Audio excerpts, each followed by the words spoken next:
Sa dinanas ni Joel at ng kanyang mga kasamaan sa isang malinaw na political at judicial persecution, dahil alam ng ating mga estrangherong katunggali sa politika na hanggat naririyan si Joel at si Marjo, ay hindi nila maaring gawin ang kanilang masamang balakin sa lalawigan ng Palawan. Dahil ipinaglalaban ito ng aking asawa at ipagpapatuloy ng inyong abang lingkod, ipaglalaban ko ang karapatan ng bawat Palawenyo dito sa lalawigan.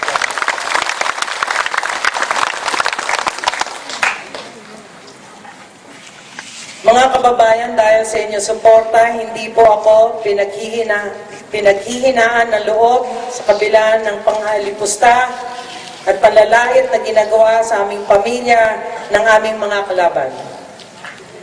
Hindi tayo papayag na maghari-harian sila dito sa inyong bayan. Lalaban tayo at ipapakita nating lahat sa kanilang lahat na tayo po ay nagsasama, tumatayong magkakasama upang umunlad ang bayan ng Coron.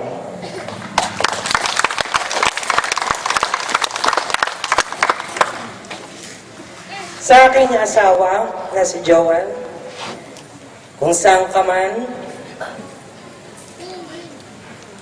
ang mga anak mo at saka ako, we miss you, we love you.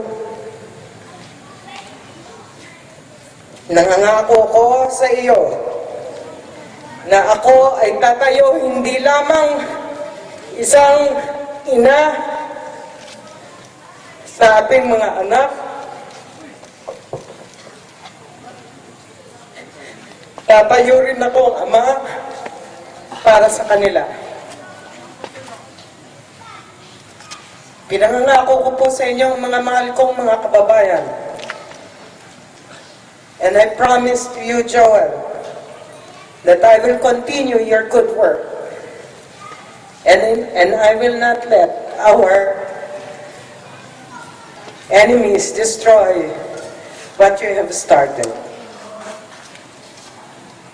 Mga kababayan, merong binilin po ang magkapatid sa akin bago sila lumisan, bago sila nawala. At ito po ay sasabihin ko sa inyo sapagkat mahal nila ang bayan ng Coron. Ang sabi ni Marjo, kung siya daw ay makita ninyong na aksidente o pinatay o namatay dahil sa sakit, huwag daw kayong maniniwala. Siya daw ay ilibing ninyo sa Diklatsyaw.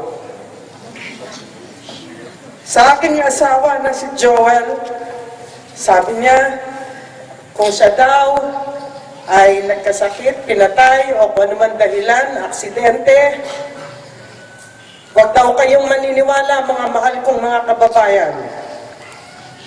Pero ang bilin niya sa akin, pagkatapos na makita ang kanyang labi, ay i-cremate daw po siya, at doon daw po siya ililibing. Doon po sa taas, sa may cross, dyan sa taas ng Mount Tapias.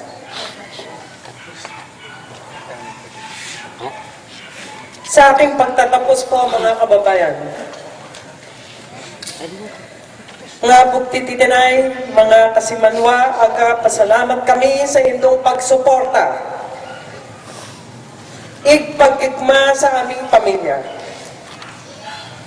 Manggapatok kita, agwanta kita lamang, agwanta.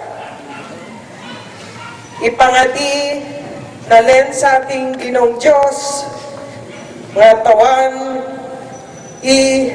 kabaskagan si Joel, may si Mayor Marjo, nga marasibin natin ang hustisya, igmaparusahan ang mga matod nga kriminal kanindong tanan. Maraming salamat at mabuhay tayo lahat.